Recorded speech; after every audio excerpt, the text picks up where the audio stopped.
here to challenge a very age-old saying. And what is that saying? Beauty lies in the eye of the beholder. Now, let's face it. In today's times, beauty lies in the eyes of the editor. So just retrospect a little bit and think. Where did you learn this term? A nose job, a chiseled jawline, or Korean glass skin? Now, the question is, does it really matter? After seeing more than 20,000 patients who are just concerned about their looks, I remember this one striking patient who said, Doctor, I have this brain disease, but that's okay, that I can manage. Please do something about this acne. So well, once again, if you ask me, does the perfect nose and the chiseled jawline and the glass skin, does it matter? It is mattering. But the question is, should it? Rather, how much should it? So to understand this, I would like to explain one concept that I would love for everybody to go home with. And what is that concept? The concept of self-actualization. So what is self-actualization? Self-actualization is not just a thought, it's not just a concept, and it's definitely not a thing. But it is a feeling, and it is not just any ordinary feeling. It is the feeling that only superhuman minds, normal humans, but a superhuman mentality can feel. It is a feeling that probably many of us in our lifetime might not even feel. But we can. And how can we? And what is the relation to beauty? So what is self-actualization? Self-actualization is the feeling that we get when we achieve the truest, highest, best version of yourself. You achieve the reason and the purpose that you were born to achieve. So for that, let's understand how the brain works. Maslow's hierarchy.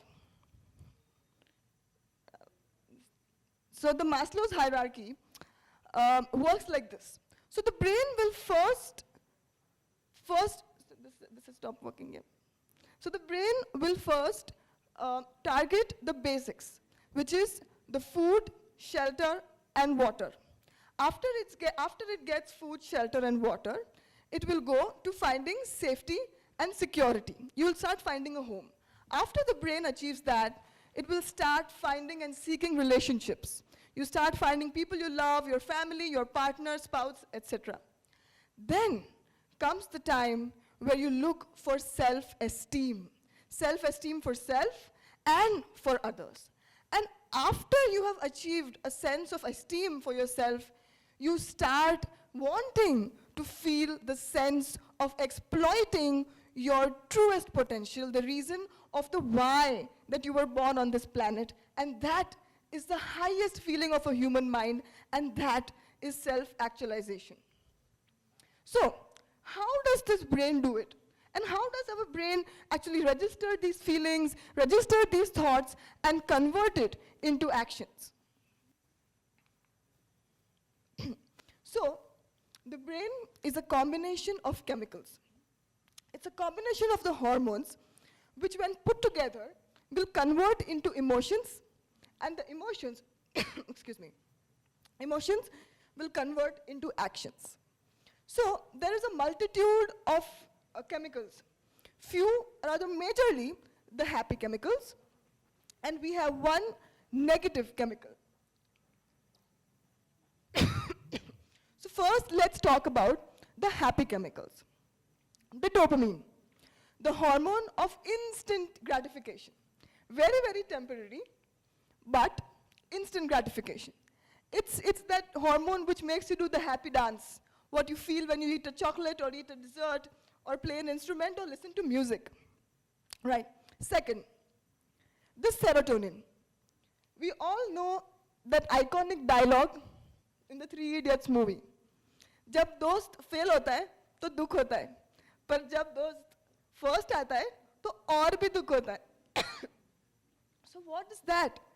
That is your serotonin, the hormone responsible to compete, responsible for motivation, responsible for long-term happiness, and responsible to make you feel a sense of purpose and status in the society. The third hormone, oxytocin. Oxytocin is the hormone of love, comfort, and home. It is a feeling you get when you talk to somebody you love or when you feel loved. Fourth, endorphins.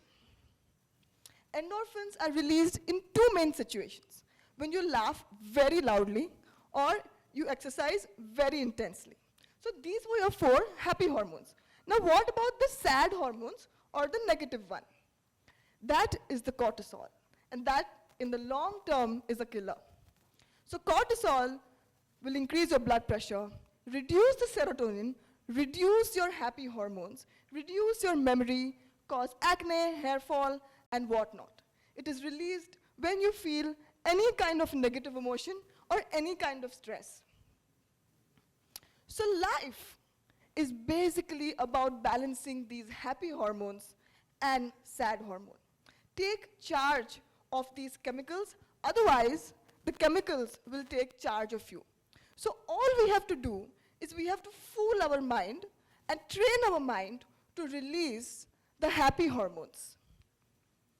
So most of us in the room, most of us watching the video are actually in the space of esteem. We are struggling every day to maintain our self-esteem, but we are on the way to achieve the sense of purpose and achieve the truest, highest, best version of ourselves. Now, looks is the quickest and the easiest way to boost your self-esteem. So it's not wrong. I mean, it's great if you're boosting your self-esteem just to become one step closer to be the best version of you. What's wrong? But the problem lies when we start believing that looking good is the ultimate destination. And trust me, there was no person in this world who was ever born to look good. You can be born to be a great doctor, a great engineer, a great businessman, a musician, a sports person, and just a great human being. But nobody in this world was born to look good. So don't, in the process of trying to get the best looks, don't lose sight of the journey. Looks are just a means to feel good and not the final destination. So this is the best example.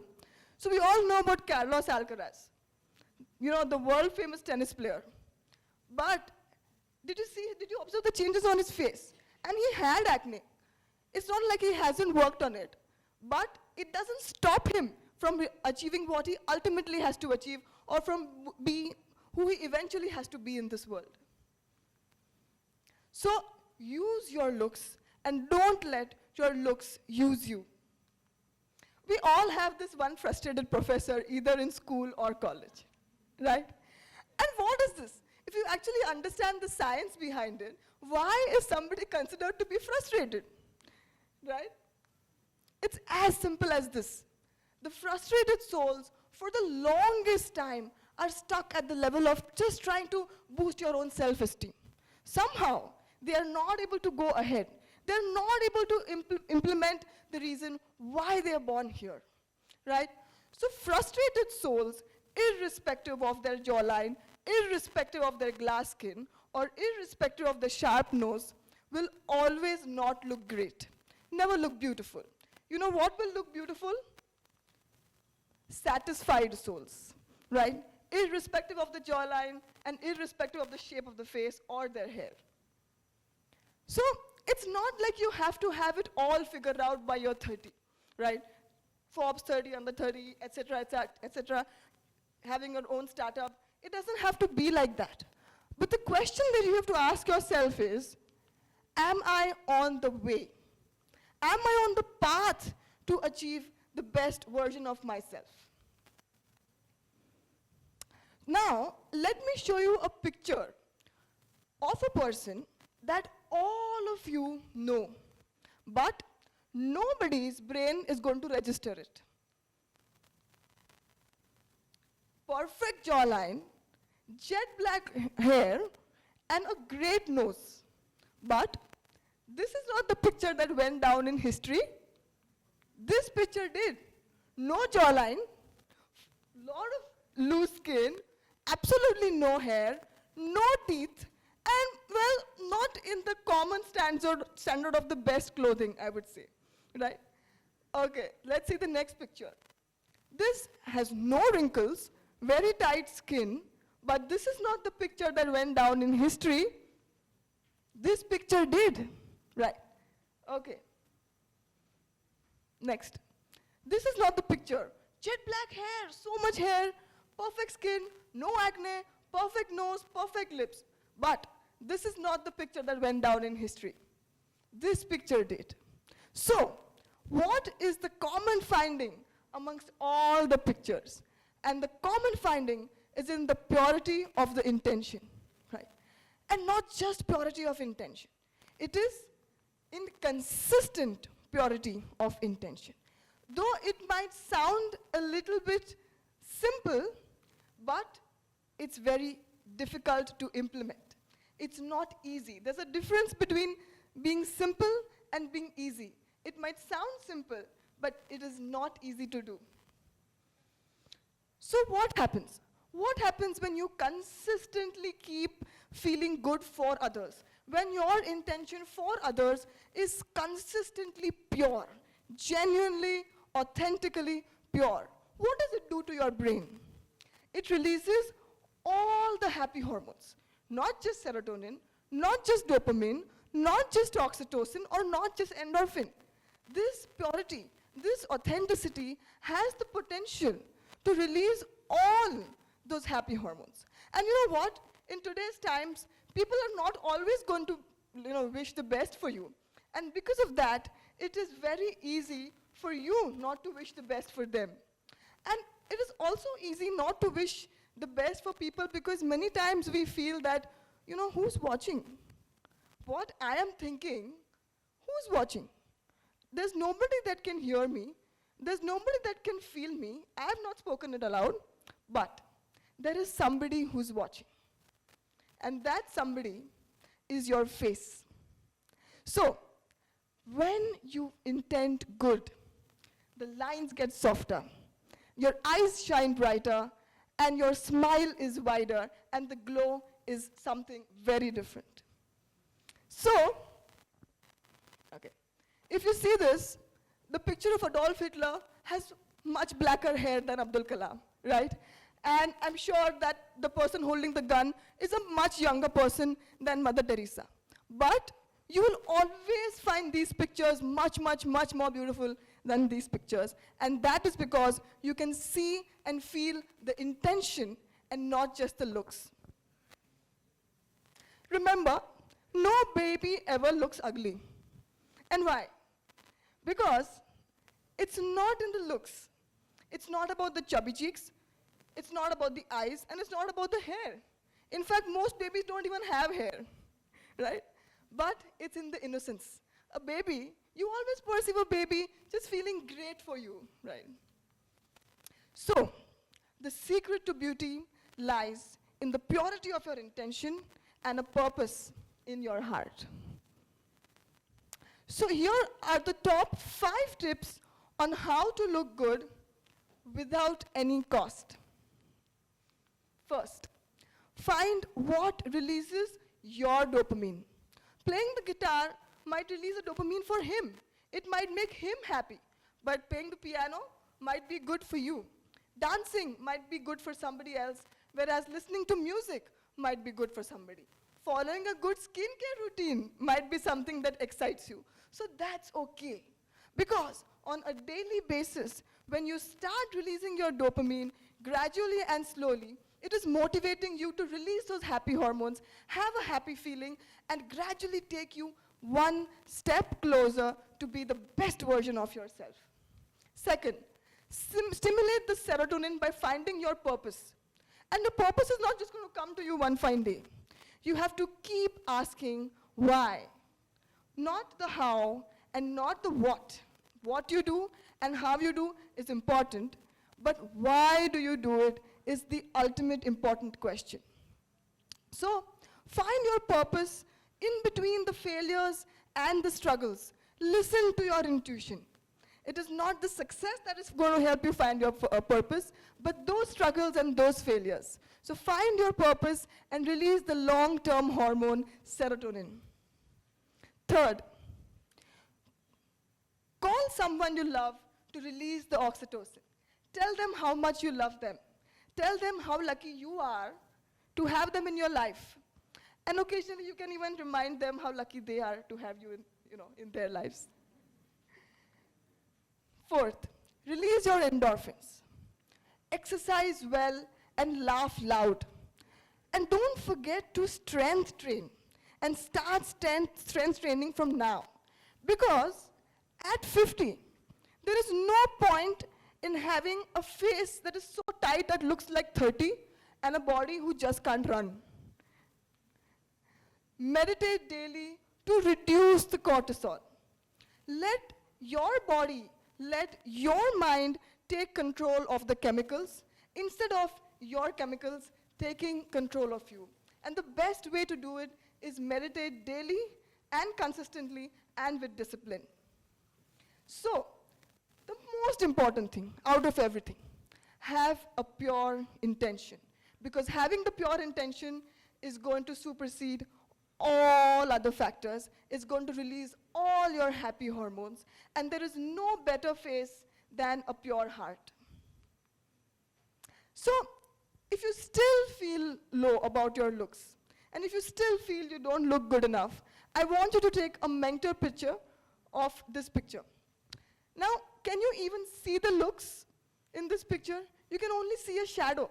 What can you see in this picture? What you can see is the intention. One picture has an intent to love and hug, and the second picture has an intent to harm. So, of course, which picture will you find more beautiful? It's pretty evident, right? So, good looks are for the books, but it's what you will be that what people will see.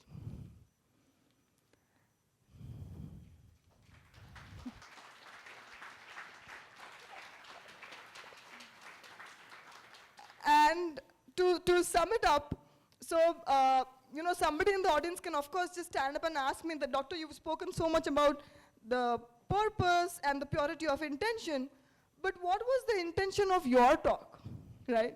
And what was the purpose of your talk? So my intention is simple. If any of you, after listening to this, ever think twice before feeling negative for somebody, irrespective of what that somebody is feeling for you, my job is done. And in today's world, it is very much possible that somebody might not feel good for you, and it is even possible that you might not feel good for somebody. It's a very practical situation to be in. So what do? Pause, rewind, think about this talk, and change your intention to the positive. If somebody is being rude, you being kind. If somebody is being mean, you be good. If somebody is not intending to be great, you still be the best. And what is the purpose of my talk? That's simple as well. So I have a 2-year-old son and a niece and a nephew. And I'm sure when they become 20, they're going to ask me that, Mom, can I have a chiseled jawline? And the girl is going to ask me, can I have a perfect nose? And I just want to be able to say, just listen to this talk. Thank you.